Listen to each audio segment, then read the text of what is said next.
Hello, how Hello. are you? This is Great. How are Brian's you? good. Brian's journey conversations about cancer, and these are conversations I never wanted to have, and I never wanted to know as much. I'm Brian O'Sullivan. I'm grateful to have my first guest, as we call it a guest, to have a conversation with Kristen Seal, who I met. I was It's not a French. I met you on the journey. This is it. This is the journey, a journey I never wanted to be on, and I'm sure you never wanted to be on a cancer journey or Definitely not. no. But you know what? It's nice that I'm able to. I'm grateful for social media where I could just go on Instagram and punch in lymphoma and people and see there's a lot of people out there who are talking about their diagnosis and treatments on social media. And I'm grateful to have you on this journey with me, my sister. I would love it if you were going to talk a little bit about. We'll just have a little casual conversation since this is the first time we're doing this. Oh, by the way, I wanted to just this is sponsored by Mark's Photography at markphoto.com, and his Instagram is Mark's Photo New Jersey right there above. And right here, this QR code, if you want to follow me on my journey, you just can scan that QR code right now. Thank you so much. So back to you, Kristen, the more important, what's going on? So what did you want to talk about? Well, I know we had discussed kind of talking about basically the journey and how I guess how we met. I think you found me very early on Instagram. I got diagnosed with large cell B diffuse cell lymphoma in February. And I had a lot of people messaging me, and I was very, very sick, and I was in and out of consciousness in the hospital, which I can get into in a minute. But I decided that without everyone bombarding my husband or my parents, I would start an Instagram and just update everyone from the hospital. So the day I got diagnosed, I started an Instagram. So I think you found me like I might have still been in the hospital, or I might have just gotten released when you found me. So that's how we met. Right. Like I have another Instagram account, and I have just family on there, and I was posting things, and I was just like, well, I don't want to just keep making all my posts about my illness. Everyone's got stuff going on. I said, so let me create another Instagram page right there at Brian's MCL journey. And again, you can find it right there in that QR code right there. But just so I can connect with other people like yourself, not people, brothers and sisters on this journey I never wanted to be on, so I'm grateful to have found you and connecting here with you. Can I ask you one thing? Did you have any symptoms? So it's super weird. My family was very isolated during the pandemic. Not to go into too much, but my husband was born without an immune system, so we were very high risk initially. We kept our son home from daycare for almost 2 years. He started in January of this year, again, from being removed from March 2020. So we were very cautious, and suddenly I started getting a cold in December, and we hadn't seen anyone. We didn't even celebrate Thanksgiving or Christmas. We had family outside that we saw outside, not even inside. So I had this cough and wouldn't go away, and I was having trouble breathing. I couldn't lay flat on my back and sleep. I was up all night hacking like crazy, and I tested multiple times for COVID. I went to the doctors and got tested for flu, and I saw my primary care doctor in January, and I said, this isn't going away. Like, is something wrong? And she ran some tests on me, didn't notice anything super out of the ordinary. She said, it looks like you had an infection, and it's probably just a lingering cough from the infection. It should clear up in like 2 weeks. Keep taking Mucinex, keep, cold medicine. And I was like, okay. Well, I got home from the PCP, and suddenly half of my face started swelling, like significantly. Half my body started swelling. Like every side of my right side was like swollen. And I immediately messaged my PCP, and I go, I left your office and started swelling. And she goes, okay, must be an allergic reaction. Here's some steroids. I felt better on the steroids for a few days. Great. Awesome. Well, as soon as I finished the steroids, all the swelling came back. So I called a nurse practitioner that was part of my PCP's like office, but it was a weekend, so my PCP wasn't there. And the nurse practitioner was just like, you're fine. The swelling's not that bad. You'll be okay. And I was like, something is really, really wrong at this point, and I can't breathe and nothing's getting better. And she very much dismissed me, and I was very upset. And my husband goes, you need to go get a chest x-ray right now. We think you have pneumonia. Like you're really sick. Something's wrong. And so I immediately went to, I'm in Baltimore. So I went to, there's a lot of Johns Hopkins branches around here. I went to the closest one to my house. They have an urgent care attached to the hospital where they did an x-ray. And the doctor comes in and goes, see this like on your x-ray? This is not normal. We think it might be a pulmonary embolism. And so he goes, you need to go straight to the ER, which is walking distance from the urgent care. So I walked right over. I told my husband, my parents, it might be a pulmonary embolism. It still could be pneumonia. They're going to run some tests. I was in the ER. They did a CAT scan. Doctor came in at 2 a.m. and she goes, we have to do a biopsy, but I am 99.9% sure this is cancer. Oh God.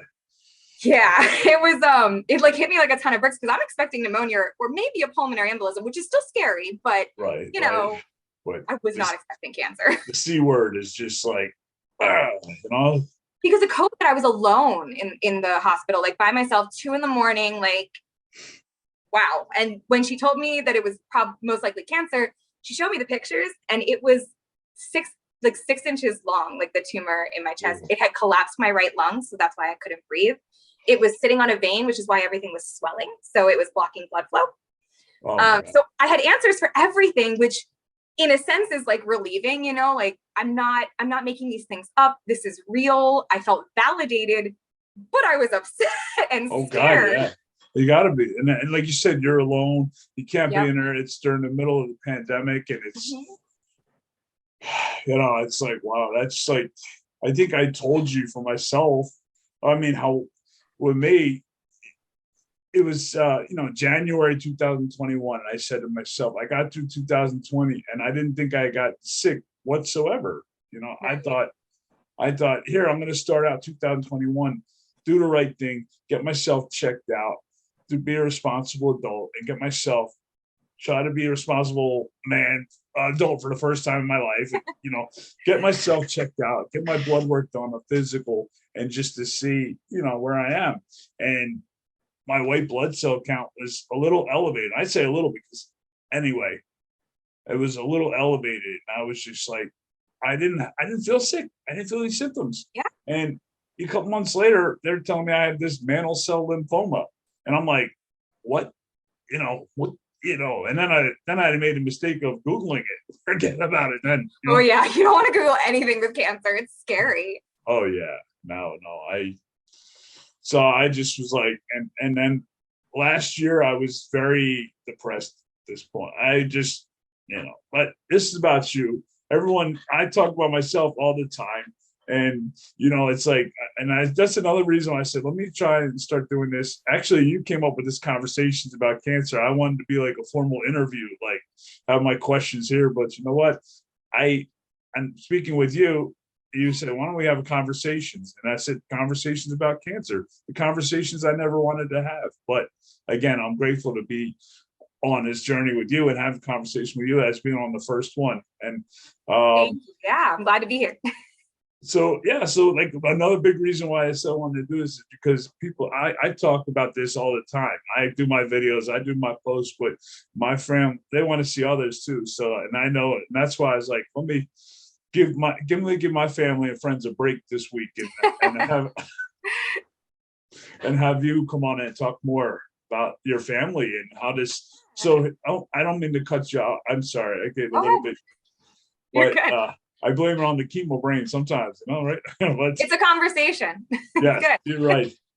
So where were you at there? Where were you talking to? Go.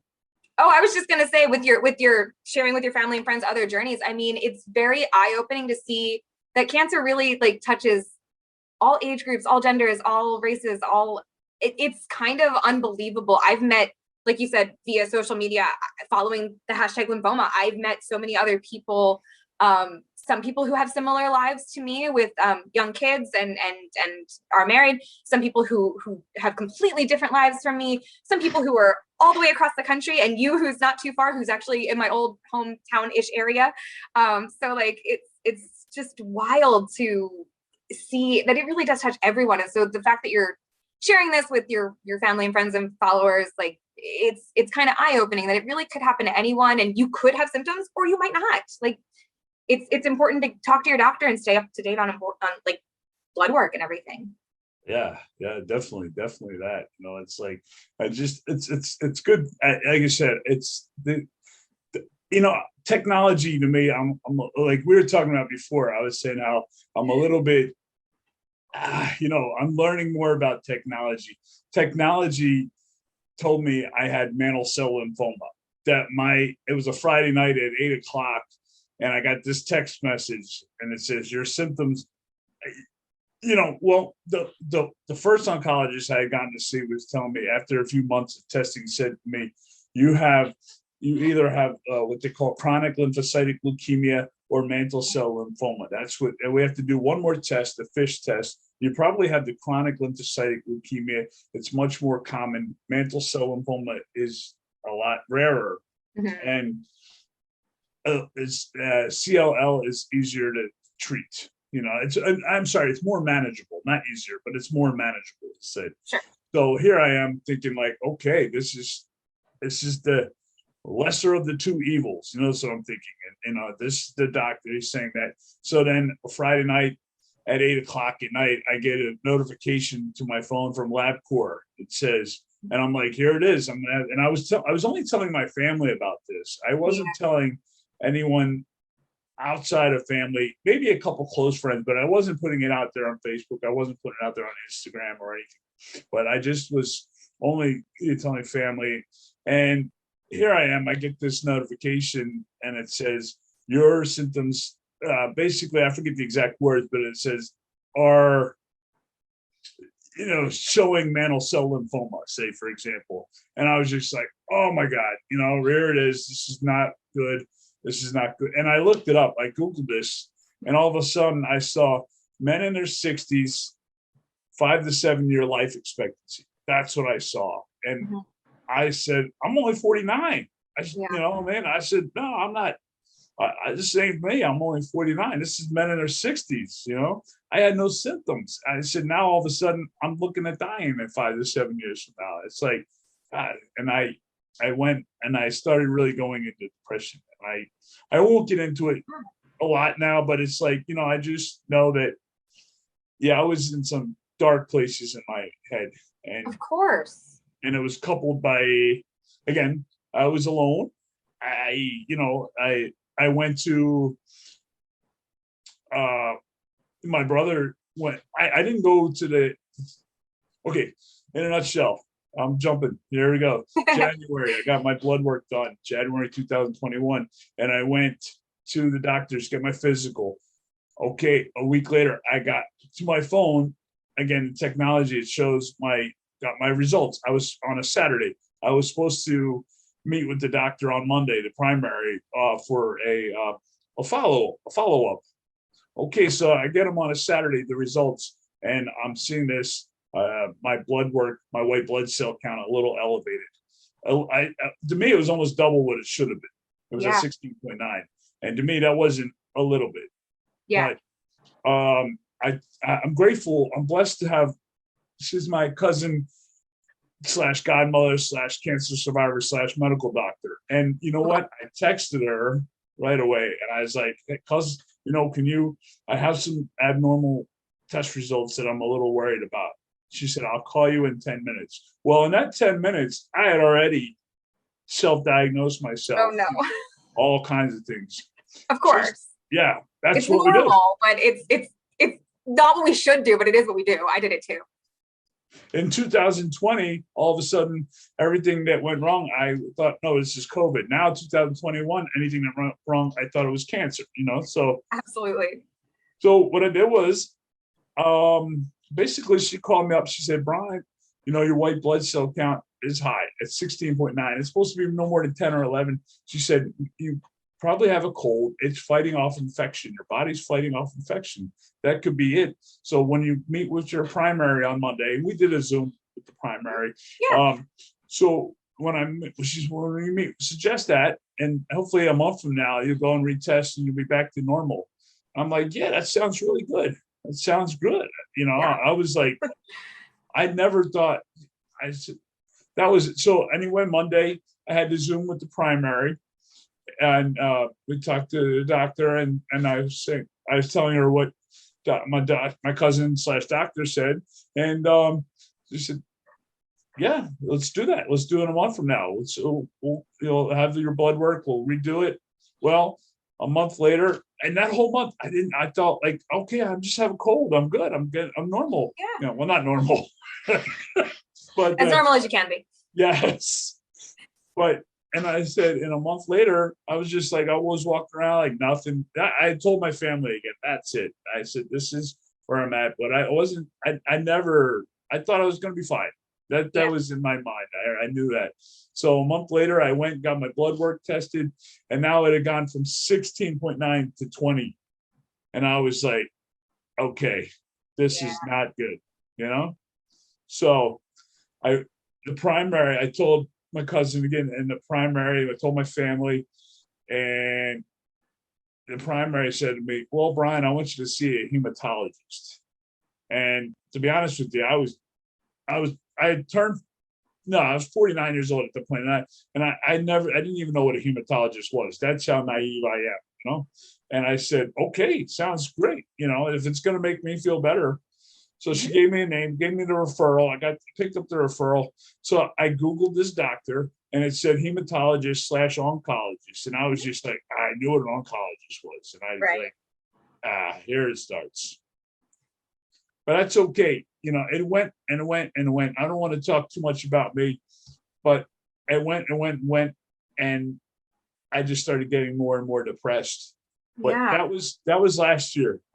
This year, I'm healing. I'm being treated at Memorial Sloan Kettering. And I started in February.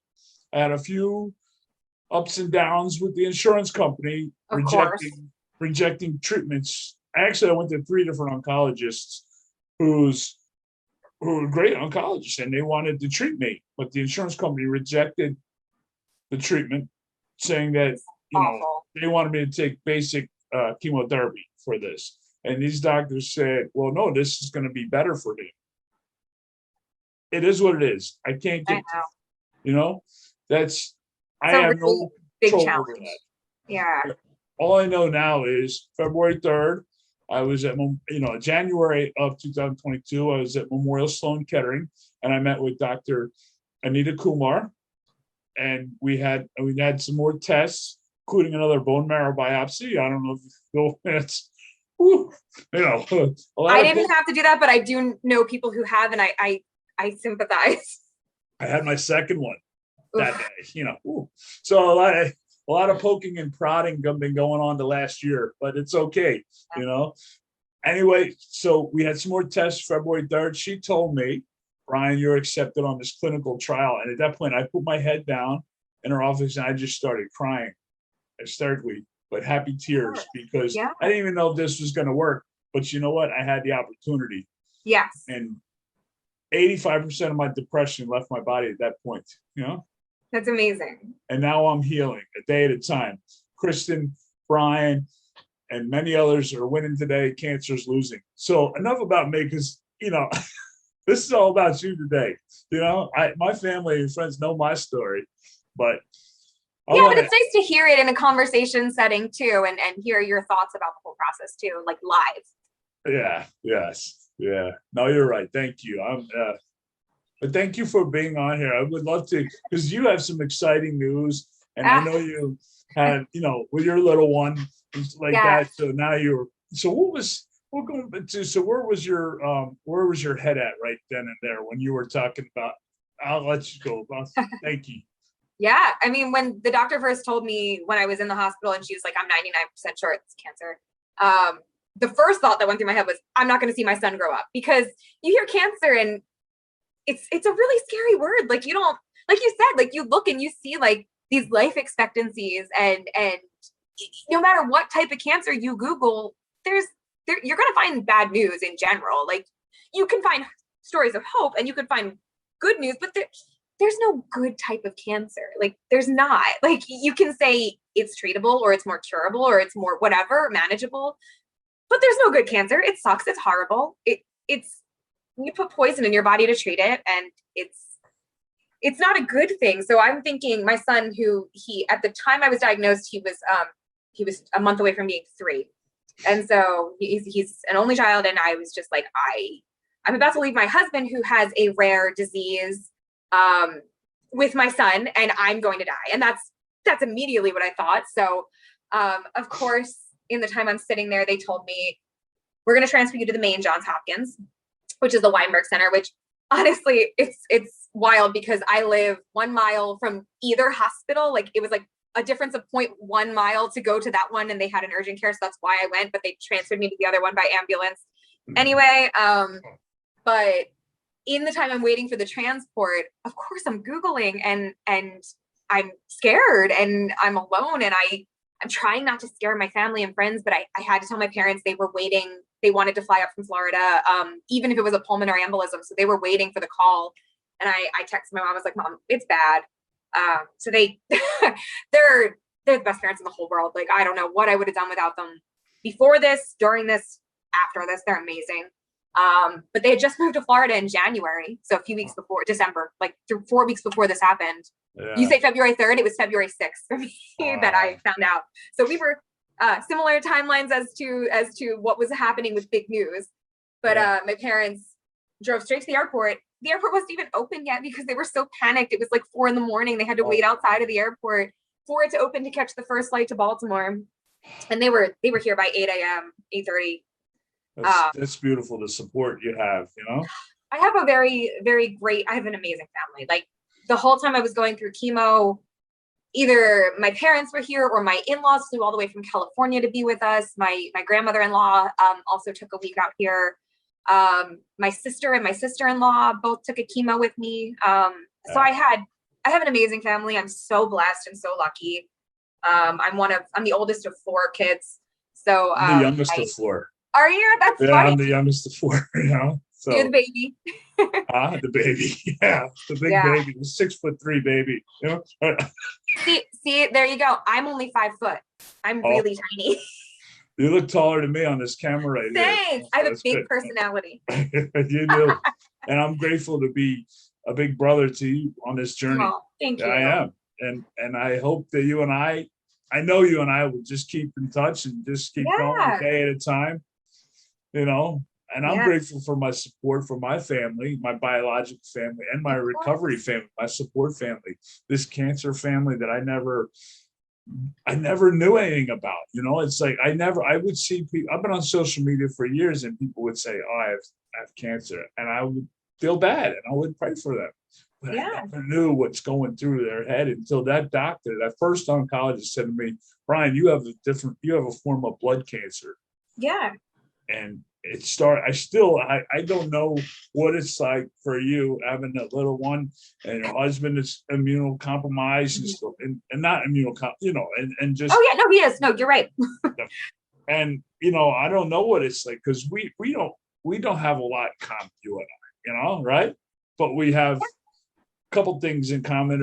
I mean, honestly, I'm not a young lady with young, you know, I don't have young kids. I don't, you know, so it's like we just. But what this thing that pulled us together is, well, technology and cancer. And I don't know what your beliefs are, but my higher power is, you know, it's, anyway, brings us together. And absolutely. I'm grateful to be on this journey.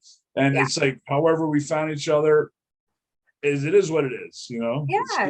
And your messages of support, like via Instagram, were very helpful too. I think you were one of the first people to reach out to me in my journey. I think it was like you and one other young lady who reached out to me, and that made me feel not so alone, because it's a very isolating feeling, even though you know you're not the only one. Like, it feels isolating. It feels like, man, I mean, you have to center yourself in a situation like that, because you have to think, how am I going to get through this? Because the other option isn't another option, right? Like, you're either going to fight or going to give up, and giving up's not an option. So you have to center yourself and think, okay, this is happening to me, but it's also nice to see, while it sucks that it's happening to me and it sucks that it's happening to other people, there are other people out there who can talk me through this or help me through this or be my shoulder to lean on or something like that. And it's social media for that. I mean, there are lots of bad things about social media, but that was something that was extremely helpful for me to lean on during this time.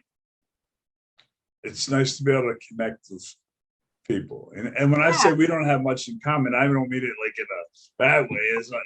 It's just like you were talking about earlier. It's like the people that lymphoma reaches. Like another person I'm supposed to have a conversation with soon, I will be next week. He has mantle cell lymphoma, and he's in Australia. Oh, wow. And so it's going to be like next Tuesday night, 8:00 our time. I'm going to have this conversation with him, but it'll be 10 a.m. Wednesday for him while he'll be getting his last chemo treatment. And, oh, wow. That's amazing. Yes. Yeah. So that's the plan. So that's, that plan, but that'll be, to me, it's like the technology is a wonderful thing because it's like, we can, like, I don't know what it was like years ago to go for a chemotherapy. I have no idea, but I know for myself that when I go, you have Johns Hopkins. I was at Memorial Sloan, but they're both very well known, very well respected, treatment centers. And it's like I have my own little treatment suite right there where I just sit and I have a nice view and I look out and I can be on my phone and and it's not like I have to sit there all day and be like, I don't know what's going on, but I have stuff to keep me busy. Plus the staff there, I don't know about how you are, but and your experience, but for me, the staff I've connected with at Memorial Sloan are family to me, Yeah, they were great at Hopkins. There was one instance where I was trying to be like really tough because I'm a pretty independent person, and it was probably like right before my third chemo. I was like, I'm gonna go take myself to get my blood work done. I've never like passed out from blood work. I'm not afraid of blood. Needles don't bother me. I'm a mile away. So my husband's working at home, and I go to get blood work done, and I faint. I felt dizzy, and I knew to sit down, so I did sit down, but I passed out with my head like this, and I woke up, and there were a bunch of nurses around me. But I had known enough to make it up to the cancer ward, like where they have a cancer urgent care at Johns Hopkins, which is really cool. It's like separate from the regular hospital emergency room. So if you're sick and you're a cancer patient, you don't have to go to the emergency room. You go to this urgent care, which is amazing. But all the nurses were around me, and this one, her name's Eileen. She was just coming into work. She hadn't even clocked in yet. Like, she's the one who originally found me, and she got me like crackers and juice, and they hooked me up to an IV to give me some fluids to wait while my husband came to pick me up. Yeah. And she requested me for my final chemo, so she was there when I rang the bell. She's in the video that I think I posted on Instagram. Oh yeah. So she's the little redhead. So she's the one who helped me. And like, I told her, I was like, it means so much to me that you were here for my last chemo because you helped me that one time. And it was probably very scary for you to find someone passed out, like in a chair in the hospital. That's scary. Like, yeah, no, I hear you. It's, you talk about the urgent care. Wow. I hear you. The staff they're family to me at Memorial Sloan. There's nobody there who I haven't connected with as a doctor, nurses, the lab techs, people that cleaners I've connected. I don't know. They say I have a decent personality. I don't know. I try to connect with others. You seem like you're very friendly and outgoing and like to make friends, which is a good thing. But last year was a different story. Last year I was all like on social media, like sometimes I'd be like, yeah, I'm feeling better. I'm going to get this done and we're going to get better. But inside it was more like, just thought it was getting worse and worse. Yeah. But that's okay. That's where I was last year. This year I'm in a healing place. I'm in a healing place right here. And again, you can follow my journey right here on this QR code, because I have my Facebook, Instagram right there. The links, just scan that, and I can meet others. And I've met so many others like you, and I'm happy for that. And I will share, you say about the urgent care, my cousin / medical doctor works at the urgent care, once a part-time urgent care doctor at Memorial Sloan Kettering. So that's awesome. It's all connected like that. Oh, definitely. Yes. But I am in a much better spot than I was last year. And this helps me as well, too. This helps me to, I can see videos and I can see posts and I see pictures of you and your family. And I saw your growth and how you've been growing. And it's like, but to sit here and have this conversation is awesome. semi-live, right? Yeah, yeah. No, It is, it it is is. it's so wild. So, it's like we're at with the we were talking about the family we've met at the treatment centers. Mm-hmm. And so your family there, the medical family, the medical team is bringing you back, bringing you, and you're doing better and you're feeling better. And I saw your post and you were talking about, we have peaks and valleys, we do. But now recently you've gotten some really good news. So my last chemo, like the treatment plan was 6 rounds of R-CHOP chemo. So I started that in hospital in February. I was in the hospital for 10 days when I was initially like seen. And then I did the rest outpatient. And then the very end of May, right after Memorial Day, was my last chemo. And then I found out at the end of June, a month later, that my scan showed no sign of disease. So I am in remission officially, which is very exciting. So it's been a whole month of that. Gotten a lot of hair growth since then, which is kind of wild. That should be like the least of my concerns, but like my hair was like down to my mid back before cancer. So it was. Mine was too at one point. Really? About 30 years ago, I had long hair. Funny. It's just like I was prepared to lose my hair, but it was still like shocking to see yourself that way. Like it's a visual representation, right, of the illness, right? Like and so it was. So I'm excited. Oh yeah, definitely. I'll tell you this. Talking about hair, like I said, when I was 19, I had pretty long hair, especially for considering, But the thing is, I will tell you this. Speaking about hair before I put off, my hair, I lost my hair before chemo, before cancer. So this is, I started shaving it before that. Yeah. So I saw, but I just thought when you was talking about your lovely long hair, and I'm sure it's going to come in. Yeah, it will. It grows. It's fine. But I just related a little bit because my hair was not down to my back, but it was, And at one point when I was probably 19, 20, this is to get off on those days, my hair was long in the front too, because this way you couldn't see me, because even back then. But that's another story. Now it's like. Last year, when I looked at my face, like I'm looking at my face right here on the laptop here, and you know what I see? I see a 50-year-old man who's getting better, who's healing physically, spiritually, mentally, emotionally. It's amazing. Last year, I saw this face, and you know what I saw? I saw the face of cancer. That's what I saw. That's all I saw. Yeah. I went through some of that too. I think that's super normal.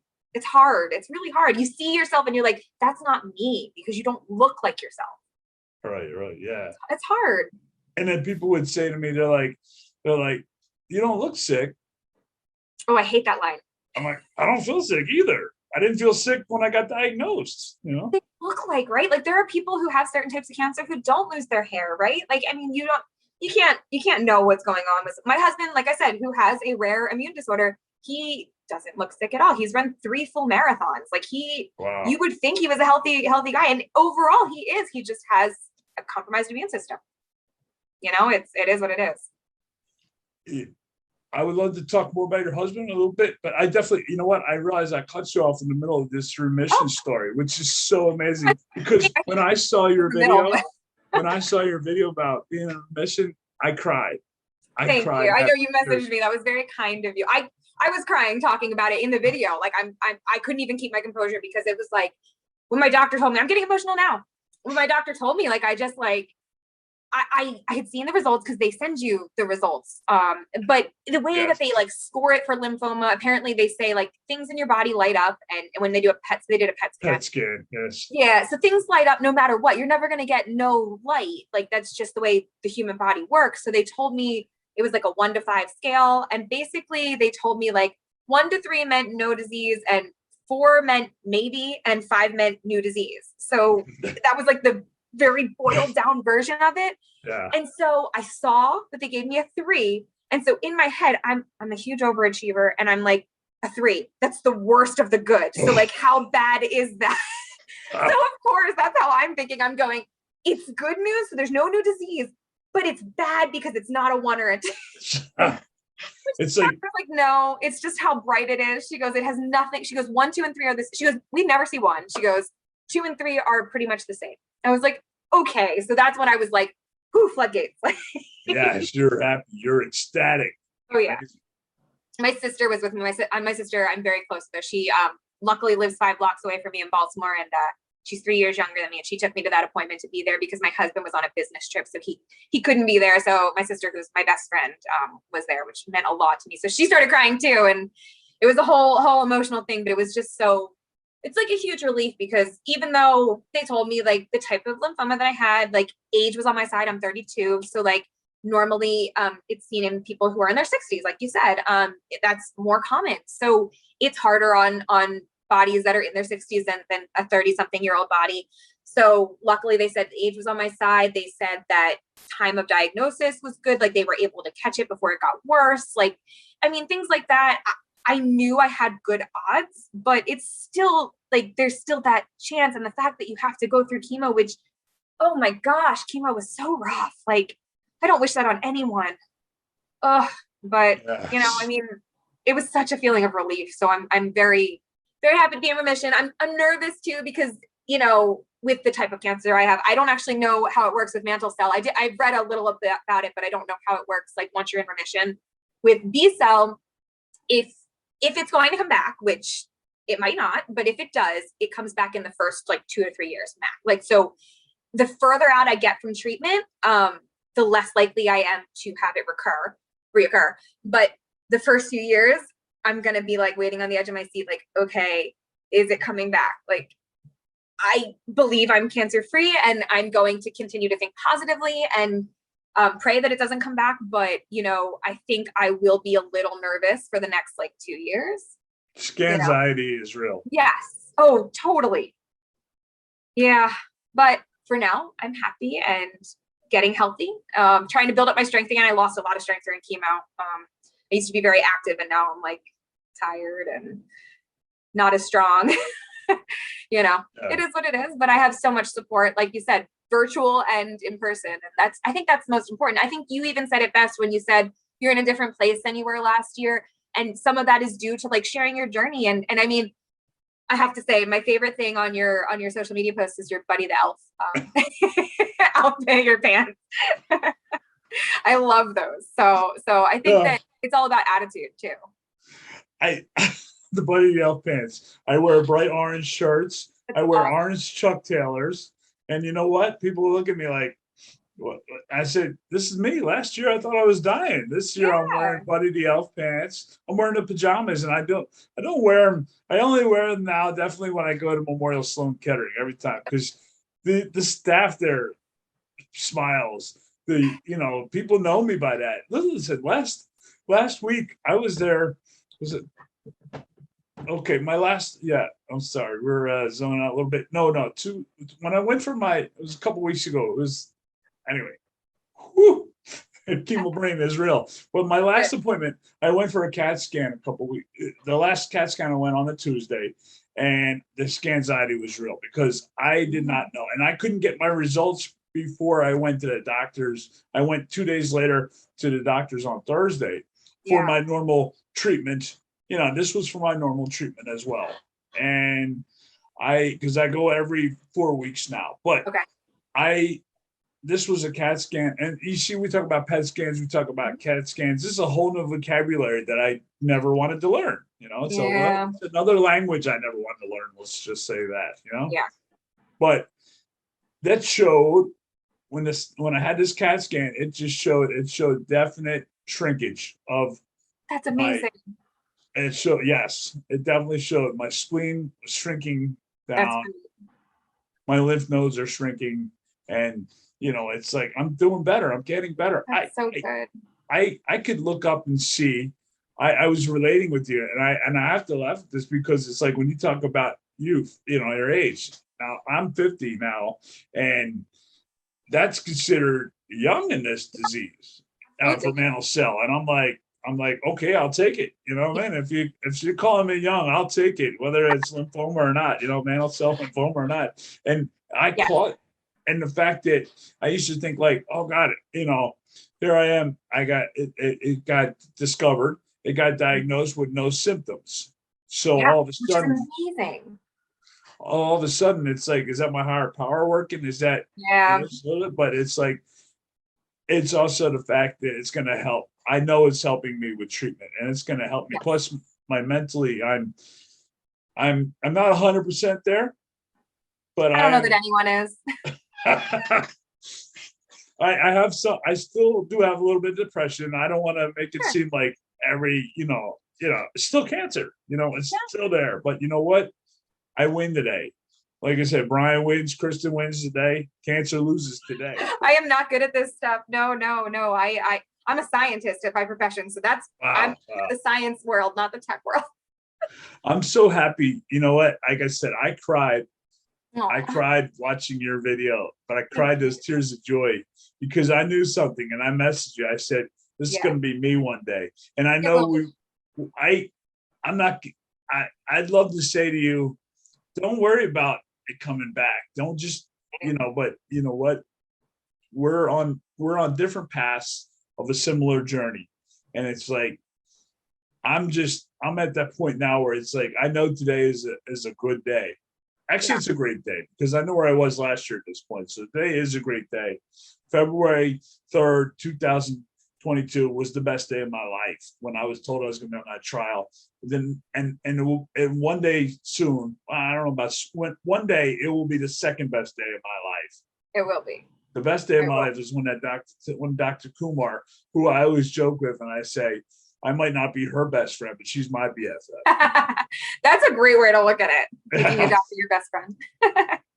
When she tells me you're cancer free, that's going to be the best day of my life right then and there. Will be. And I'm just going to keep going a day at a time, beating cancer. That we do it, not I. We keep going a day at a time. And I'm so grateful that you're here sharing this story with me and being on this journey with me.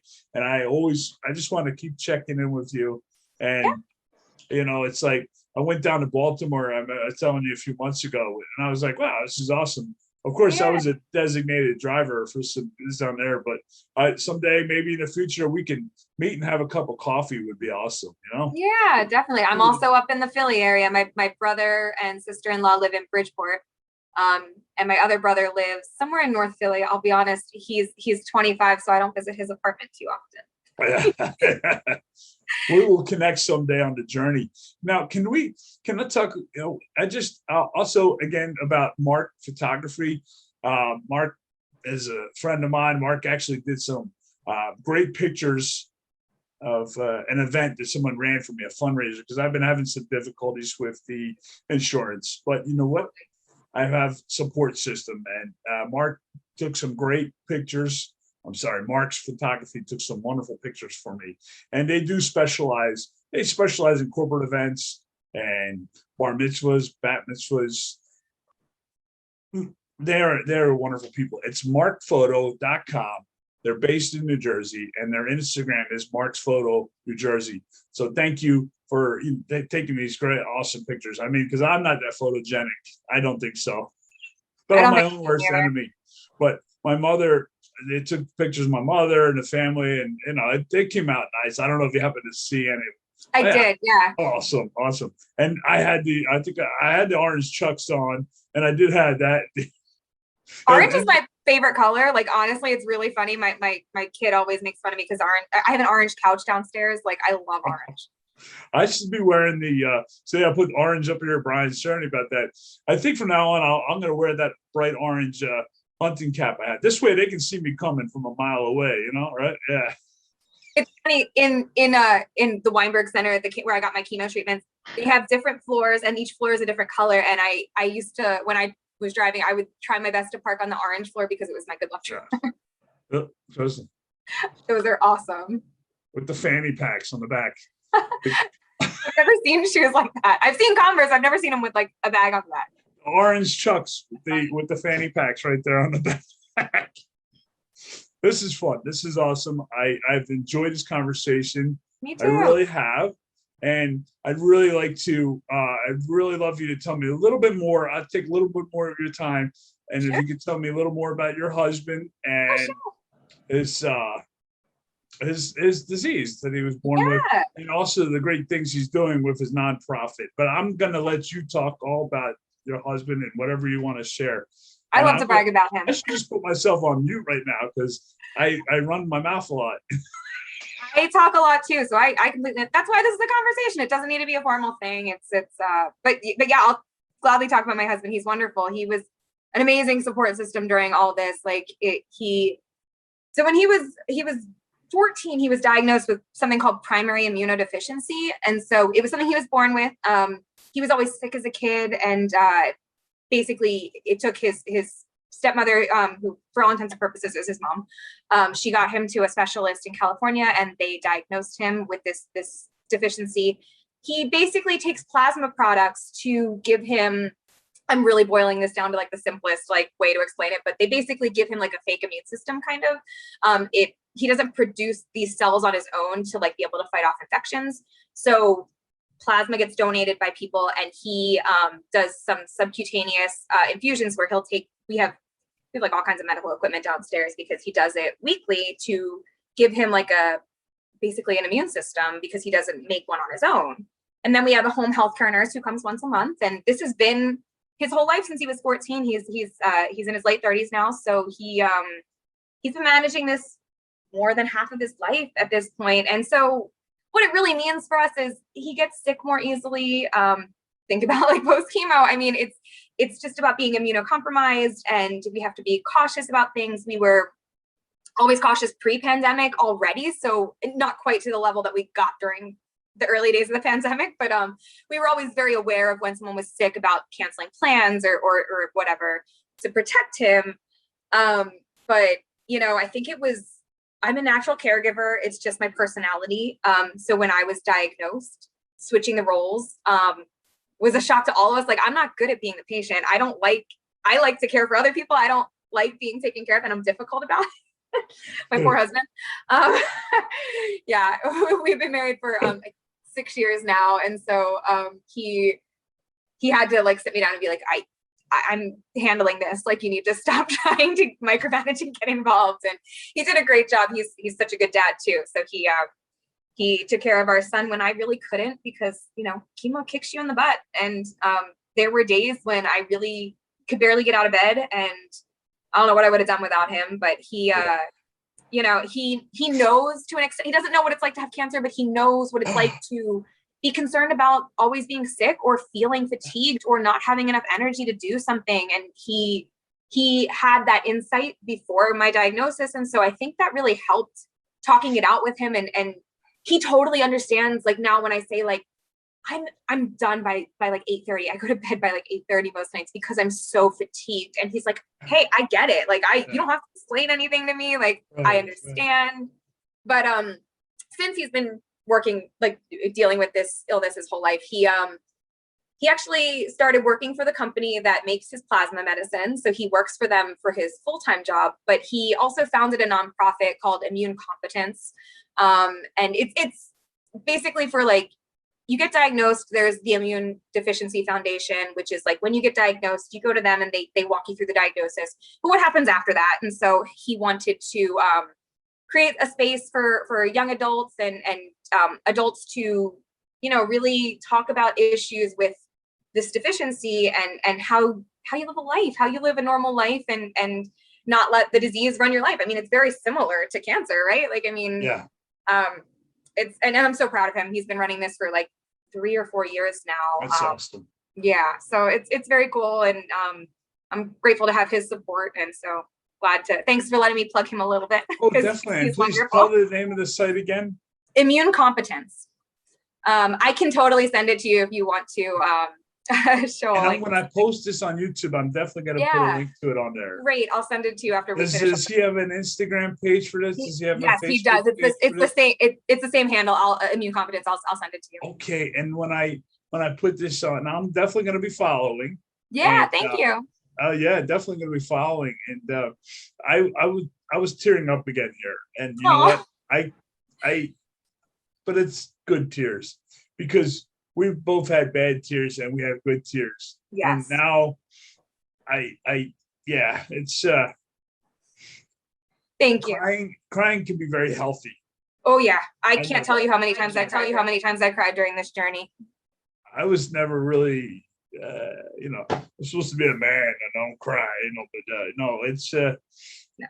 the best one, the February 3rd, that cleansing cry I had, but I cried when you were talking about, because I saw it in your face and Aw. it's shining and in the heart, it's like, because now, like a couple years ago, it wouldn't have meant as much to me, to be honest with you. And it's nothing it's just when I would see things like that, I'd be like, oh, I feel happy for them. But all Sure. of a sudden it's like, now it's like being diagnosed myself. I don't mean to sound callous, not like it wouldn't mean, of course I'd be happy for someone when they Sure. announce this news, but now it's like, especially someone I see who's struggling on this journey, who's fighting this. And chemo affects people differently. The types of chemo you do. Oh yeah. I'm on a targeted treatment, and Mhm. it's like it affects me. It affects here, and I never thought it would. Yeah. Yeah. It's true. But you know what? So let me ask you this now. What is your follow up? What is your follow up with this now? What do you have to do? Yeah. Do you not have to take any more? You don't have to take any. Well, I'm sure you have meds you have to take. I weaned off most of them, Okay. which is good. For now. Yeah. Yeah. In September, I have a follow up. So that's my Okay. next. It's going to be a CAT scan. If they don't see any new signs of anything, it'll continue to be CAT scans. So every 3 months for the first 2 years, and then they'll space it out more. Beautiful. And you know what? I'm going to be walking with you every step of the way. It's funny. You're talking about weaning off meds. Right now, it's like I'm looking right behind here. I'm looking at my medicine here. It's like now, as a result of my last CAT scan, I'm now down to 10 pills a day instead of 11. Woohoo! I think I posted one post on Instagram where I held out my palm and showed just my morning pills, and it was 12, and I was like, this is wild. This is only half of what I take in a day. Right. The amount of medicine you have to take, and oh yes. I call it my chemo cocktail. It's like, this is what I take and this is just for my cancer meds. Other stuff I may have, that's another story for a follow-up video. But totally, I completely understand. I just know this. It's like, yes, right. Oh, by the way, now a little bit about myself. Some very good news here is, I just started I only have one more IV infusion left. That's it. One more IV infusion. It's the first 8. I'm on a clinical trial that lasts 2 years. Okay. It's not exactly 2 years. It's 24, 28-day cycles. So it's a little bit less because there's only, but anyway, I won't even attempt to do the math right now. I don't have enough fingers for that. But so I just know this, that in August, I have one more infusion on the bag, as I call it, Yeah. And then from then on, every 4 weeks, I just have to go. I go to Memorial Sloan Kettering, and I pick up my monthly supply of meds, and I meet with the doctor, and I get the good news, and I'll be sharing it. But I want to do this every week. I want to put a video out every week of someone and their journey, not someone, a brother or sister on the journey.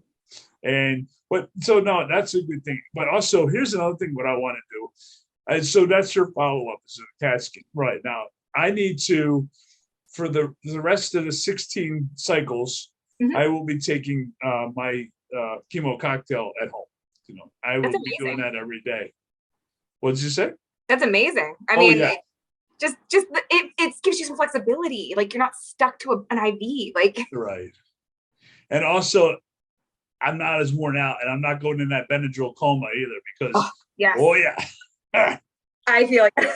Oh yeah, but it also means that I'm healing. I'm growing, and I've been taking it at home. The chemo cocktail. I say, I stopped drinking alcohol, but I now I have a chemo cocktail. Yes. Totally. But that's healing me. That is healing me, and I put my trust and my faith completely in my doctor because I do what she says. And what she's telling me, what's doing, something's working. One of the things I'm doing is working, so I don't want to mess up that routine. Actually, more than one of the things. Everything is working together. I'm healing, you're healing. We're getting better together a day at a time. And I thank you again so much for being on here. One Thanks other for thing with my follow-up with what I want to do with Memorial Sloan Kettering, especially I go to Basking Ridge Memorial Sloan, Basking Ridge, New Jersey. It's about an hour and a half each way, but it's my house of healing. And Yeah. what I want to do is I want to go up there and I'm at one point I was going once a week for Oh my goodness. It's a lot. but now it's once a month. Mhm. And August will be the last month that I said for the infusions. But what I do want to do in the future is I want to go up there, hopefully maybe once a week, once every other week, to volunteer to That's awesome. to sit with patients maybe who don't have someone to sit with, you know? That's awesome. And That's such a great idea. yes. And I talked with Dr. Kumar and I said, I see some volunteers here that they wear outfits. She said, no, you have to wear those pajamas. You have to wear Buddy the Elf. It'll make people happy. I hope they let me. We're going to take it a day at a time, just like we're taking our treatments and taking our recovery. And I'm grateful for that. I'm grateful for you. You are. I'm going to be your older brother on this recovery journey, and I'm grateful to be that. So thank you I for being here with me and everything. And you're amazing.